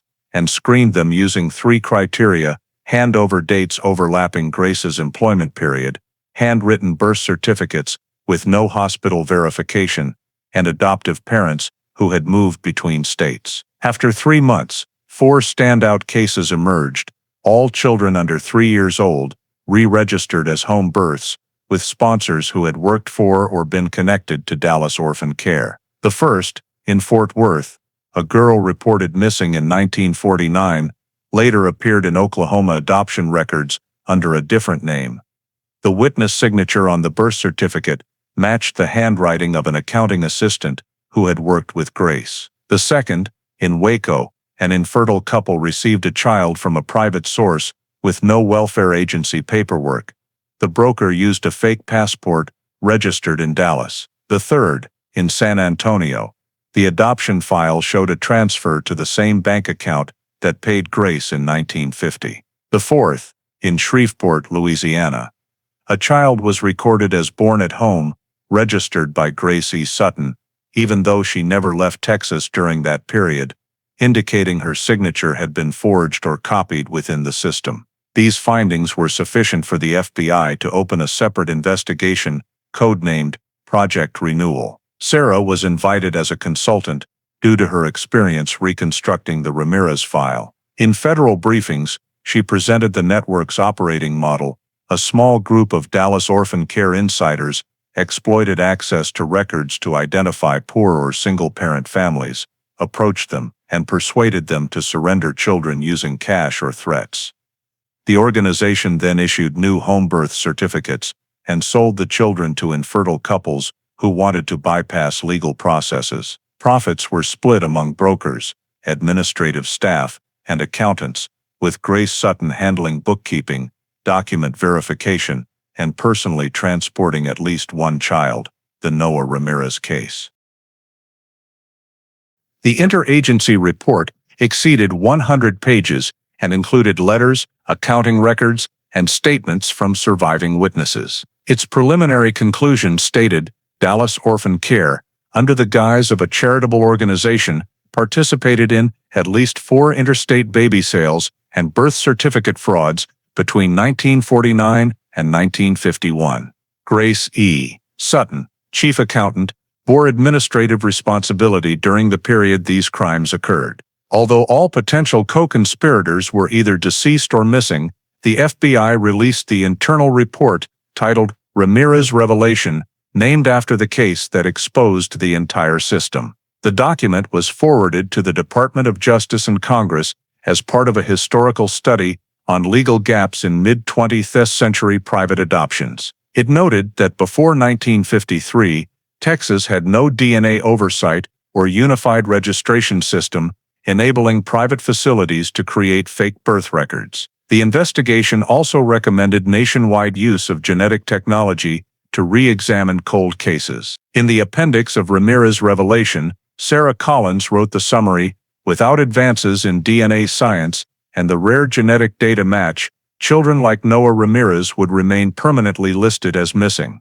Each case is not merely an individual tragedy, but a reminder of the duty to preserve and cross-reference data across state lines. Under public and media pressure, the FBI and U.S. Department of Justice announced plans to establish a National Genetic Cold Case Index, a centralized database linking biological data from all missing person cases, unidentified victims, and unverified adoption records. Sarah was invited to help develop operating standards, emphasizing preservation of old physical samples, such as Maria Ramirez's hair, as precedent for modern matching protocols. When news of the Ramirez Revelation report broke on national television in June 2011, the country was stunned. Media called it the turning point of genetic justice, and forensic experts hailed the case as a textbook example of how one decades-old cold case could spark nationwide reform. At the Austin press conference, the FBI spokesman declared, "We didn't just solve one case, we changed how this country remembers the victims of its past." In the back row, Sarah sat quietly, gazing at the photo of Noah and Maria on the conference table. She knew the report did not merely close Grace Sutton's chain of crimes, it marked the birth of a new chapter, where every cold case would no longer be a forgotten number, but a piece of memory waiting to be restored by technology and human will. As the conference room lights dimmed, she gathered her files, feeling that the whispers of the children, lost long ago, still echoed somewhere across America, and for the first time, a system had been created to listen. After the Ramirez Revelation report was released and public attention subsided, Noah, the man formerly known as Michael Sutton, entered an entirely new phase of life. He decided to leave San Diego and settle permanently in Austin, close to where he was born and where his birth mother had waited 60 years. The city now looked nothing like the faint memories in his subconscious: paved roads, new neighborhoods, only the Colorado River still flowing quietly through the land that once witnessed the Ramirez family's loss. Noah rented a small apartment downtown and began volunteering with the Missing Children Alliance, an organization that supports families of long-term missing persons and collects DNA samples for the new National Cold Case database. He quickly became a familiar face at genetic justice workshops, sharing his own experience as living proof. In every talk he repeated that every missing child is not just a file but an untold story. Sarah Collins visited occasionally to help him complete the legal paperwork to restore his true identity. The process took nearly 3 months, including the cancellation of the old California birth certificate under the name Michael Sutton and the issuance of a new one as Noah Luis Ramirez, keeping the original 1950 birth year. The Travis County Court ruled him the legal biological son of Maria Ramirez based on DNA results and identity confirmation. When he held the new certificate, Noah simply said, "I'm back to my own name." During this time, Maria remained at St. Elizabeth Nursing Home. Her health was failing, but her spirit was lighter. She always asked the staff to turn on the radio each morning, saying she wanted to hear voices and news from the outside world, because I lived in silence too long. Noah visited weekly, bringing white daisies and photos of the old house. They talked about the past, about his father, about former neighbors. Whenever he described the faint memories surfacing, she would take his hand and smile weakly. God doesn't take memories away, He just holds them until you're strong enough to remember. In March 2011, Maria was hospitalized with heart failure. Noah stayed at her bedside, reading her favorite Bible passages, or sometimes just sitting in silence, holding her hand. She passed away peacefully one morning before sunrise. On her nightstand was the reunion photo taken at Travis County and a small note. "My son came home, and my prayer is answered." Her funeral was simple, held at Mount Calvary Cemetery, attended by remaining relatives and Texas Rangers representatives. Sarah delivered the eulogy, emphasizing that without this mother's unwavering determination, the case might have remained buried forever. Noah stood silently before the headstone engraved Maria Ramirez, a mother who waited, tears falling, but his face calm. After the funeral, he donated the entire Victim Compensation Award to establish a scholarship in his mother's name for criminology students researching unsolved disappearances. From then on, Noah devoted most of his time to volunteer work. He traveled across states, speaking at community education programs and urging people to preserve family DNA samples for identification purposes. In Austin, he regularly attended the Missing Children of Texas memorial events, sitting in the front row and quietly tying a red balloon to each name plaque. People said he never left until the balloon touched the sky, a private ritual to honor the childhood stolen from him. By the end of 2011, all legal procedures regarding name change, Maria's will and estate were complete.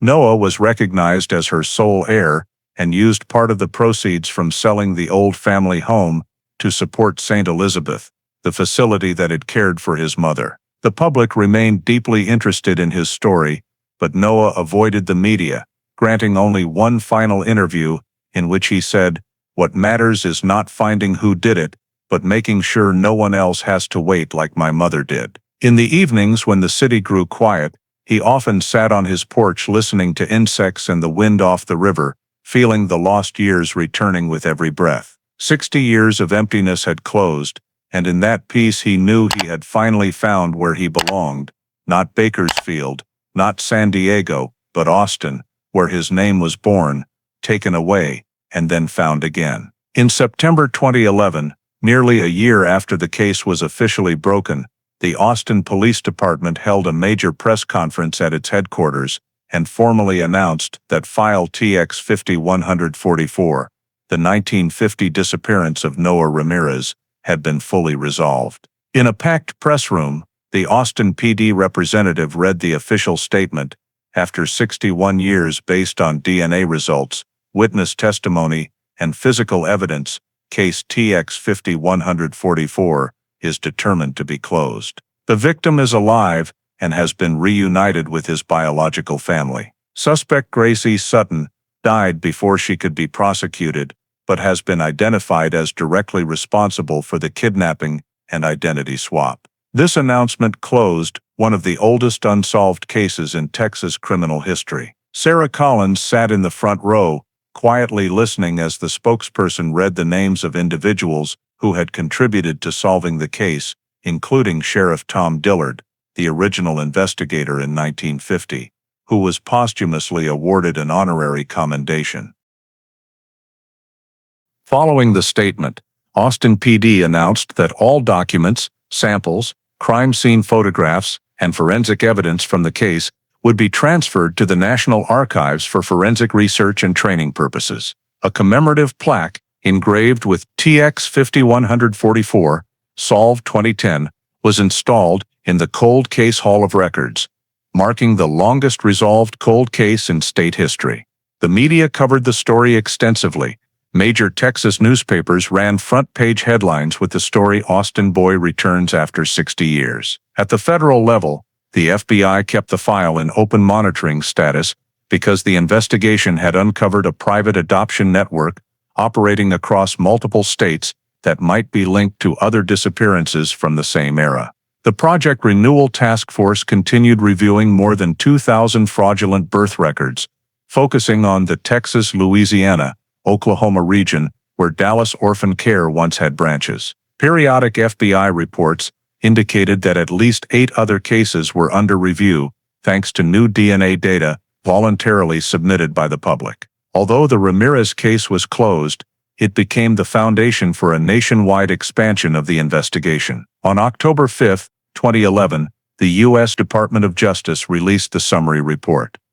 The Ramirez Case and Cold Case DNA Initiative, distributed to federal law enforcement agencies. The report, over 150 pages long, detailed the interagency investigative process, genetic matching methods, and recommendations to maintain a national database for resolving remaining cold cases. On the same day, the governor of Texas signed an executive order recognizing the Texas Rangers Cold Case Unit as a pioneer in DNA-based investigations and declared November 12, the date Noah Ramirez's identity was confirmed, as Genetic Justice Remembrance Day. In Austin, a small exhibition was held at the Police Museum displaying key evidence from the case: old maps, the photograph of the white fence, the red ball, and Grace Sutton's suicide note.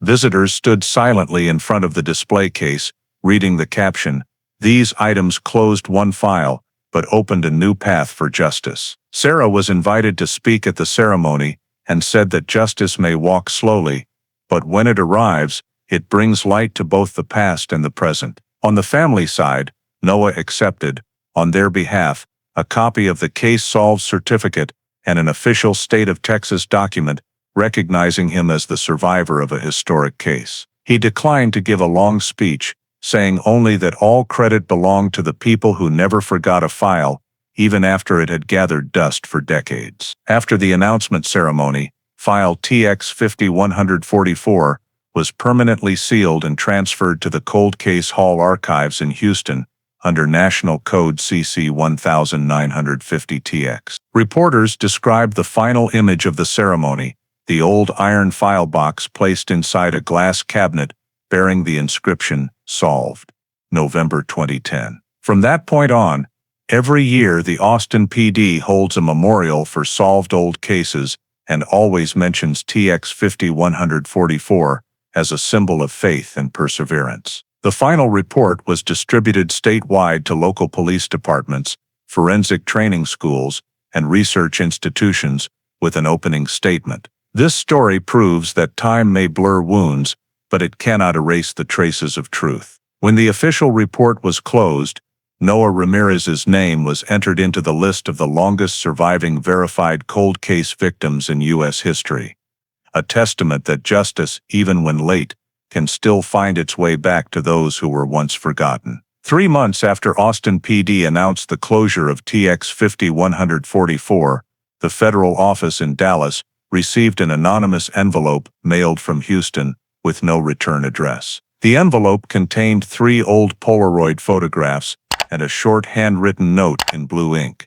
Grace did not act alone. They are still out there. The photos showed 3 newborn infants, each wrapped in different hospital blankets, captioned underneath 1952, San Angelo, 1954, Dallas, and 1956, New Orleans. In the corner of the first photo was the marking DOZ, written in lettering identical to the stamp that had appeared in Dallas orphan care files.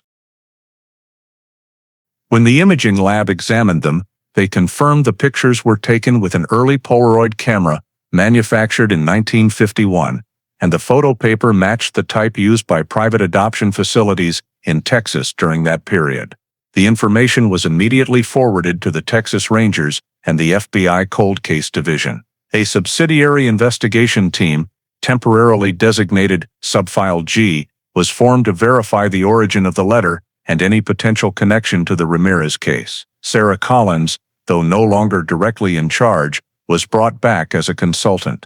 She examined the handwriting and determined it differed from Grace Sutton's, indicating the sender was a different individual with deep knowledge of the old organization. Agents reviewed Dallas orphan care personnel records, looking for employees who worked with Grace between 1950 and 1952, but most were deceased. One name stood out: Mildred Dorsey, a collaborating nurse who had signed 3 private home birth adoption records before the organization was shut down. When the FBI visited her last known address, Dorsey had died in 1985, but they located her granddaughter, who said her grandmother had kept many old documents because she was afraid some harmed children would never be found. Those documents were later identified as the source of the 3 photographs. In Mildred's leftover notebook was an entry: after Grace went to California, the office kept doing the work. A woman named Clara took over the books and continued handing children to people coming from Louisiana. They said this network would never stop. That note led investigators to conclude that Dallas Orphan Care was only one part of a larger system that operated at least into the late 1950s across state lines under various organizational names. The FBI opened a subsidiary investigation coded Case 59 Sub G with the goal of determining the scope and duration of the ring.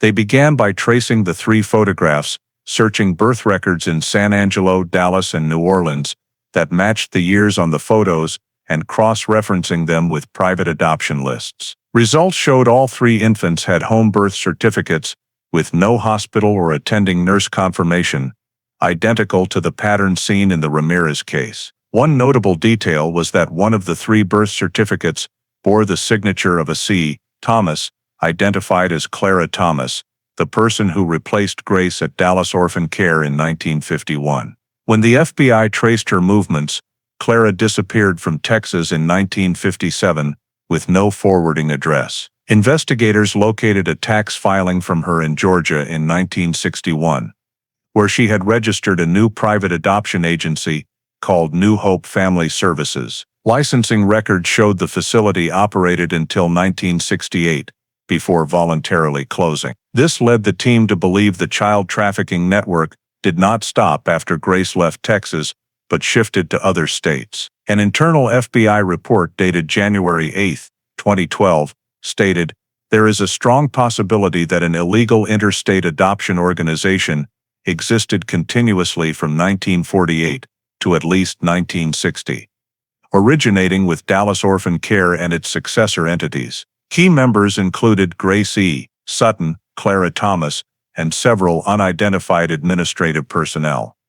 The report was not released to the public, but was forwarded to the Department of Justice for evaluation. During an interagency meeting in Austin, Sarah presented that the 3 photographs were critical evidence that illegal activities did not end with the Ramirez case, but may have expanded into a sophisticated child trafficking network beyond Texas. She proposed that the FBI coordinate with southern states to form a task force searching private adoption records from 1950 to 1970. Agent Reeve agreed, and launched a new phase of Project Renewal focused on identifying potential living victims.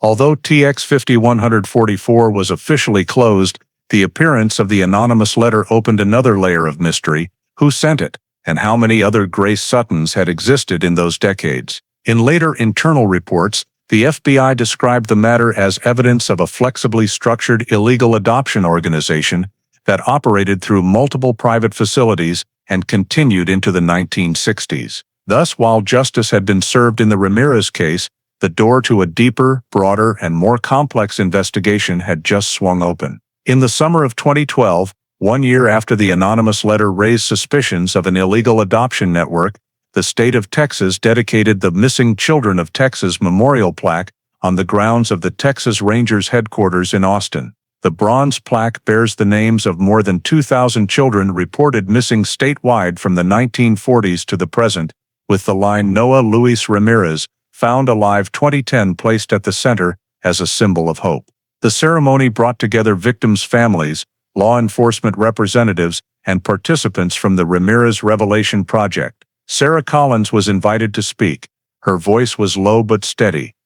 This plaque does not only commemorate those who were lost, it also reminds us of the files that remain open. Noah, now in his 60s, sat in the front row holding the small red ball, his personal symbol. When the balloon release took place, hundreds of red balloons rose into the Austin sky, reflecting the sunset and recalling the image of the child who disappeared on a quiet afternoon long ago. The event was broadcast live statewide, marking Texas's official recognition of DNA-based cold case work as one of the greatest advances in the state's judicial history. At the same time, the Noah Ramirez file was entered into the U.S. Department of Justice's National Cold Case System under Code USCC 19500-21, becoming the first case noted as victim surviving and verified by DNA. In the new database, the Ramirez case was used as the model for procedures coordinating state and federal levels,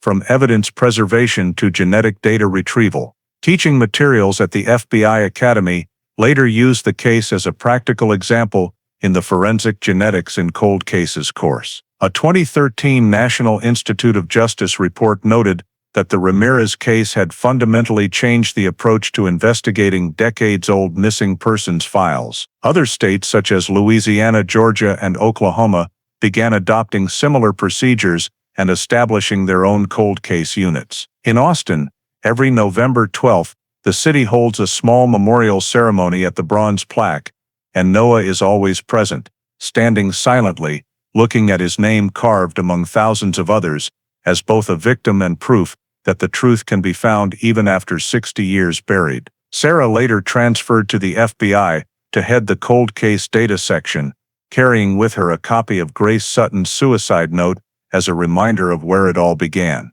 But the matter was not fully closed. The anonymous letter sent in early 2012, along with the infant photographs, continued to be analyzed. Although no official conclusion had been reached, the team discovered signs that irregular adoption records extended into the late 1960s. The same period Clara Thomas's New Hope Family Services operated in Georgia. Some records had been purged from state archives, making tracing difficult, but scattered clues remained. In a classified report sent to the Department of Justice at the end of 2012, the FBI wrote, "It is possible that remnants of the illegal adoption network continued into the early 1970s under different forms not yet identified." That concluding sentence meant that although the Ramirez case was marked solved in official records, it remained open in the federal investigation catalog under related active leads. The public was unaware of this, but inside the agency, investigators understood the story was not truly over. Every time Sarah reread that note, she remembered Maria's words before she died. "The truth doesn't die, it just waits for someone patient enough to find it." 7 years later, the summary Ramirez Legacy Report was released, evaluating the case's impact on national DNA policy. In the introduction, Noah was quoted, "Justice is not only for the harmed, it is also for the stolen memories." The public saw him as a symbol of faith and resilience, but for Noah himself, the story always left a scar that would not heal. In his final interview, he said, "I was found, but hundreds of others still have not been." Every year he makes anonymous donations to the Genetic Hope program that provides free DNA testing for families with long-missing loved ones. The ripple effects of the case spread beyond Texas and became part of popular culture. Documentaries, books, and academic studies all refer to it as the emblem of a cold case solved through science and perseverance. The bronze plaque in Austin is now weathered, but people still come to lay flowers and leave small notes bearing the familiar words. Grace did not act alone. Those words serve as a reminder that although Noah Ramirez's case is closed, the shadow of the old network still lingers somewhere in history. And in the heart of Texas, under the late-day sun reflecting off the memorial, the name Noah Ramirez still shines, not only as someone who was found, but as proof that justice sometimes takes an entire lifetime to return. The story of Noah Ramirez is not only a journey of solving a case through DNA science, it is also a mirror reflecting the deeper values of modern American society, where justice, faith, and technological progress meet. In that story, a child whose identity was stolen, a mother who waited 60 years, and an evolving legal system together created a complete ending for something that once seemed impossible. In today's America, where tens of thousands of people remain listed as missing in federal databases, Noah's case reminds us that every file, no matter how old, deserves to be reopened, because behind the numbers are human beings. The creation of the National DNA Database, inspired by this case, is also a lesson in the importance of investing in science and data preservation, not just to solve crimes but to heal. Noah's return to Austin and his work helping other victims show that true justice does not end in a courtroom.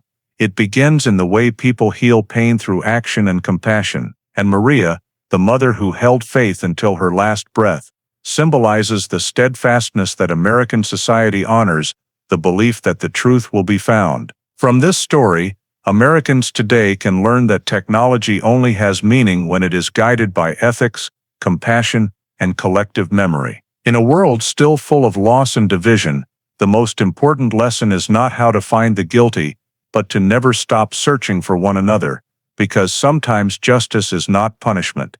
It is bringing people back to where they belong. If you believe every truth, no matter how long it has been buried, deserves to be found, please subscribe to the channel so we can continue this journey of exploring cases thought to be long asleep together. Thank you for joining us on the story of Noah Ramirez. See you in the next video, where justice and memory will intersect once again.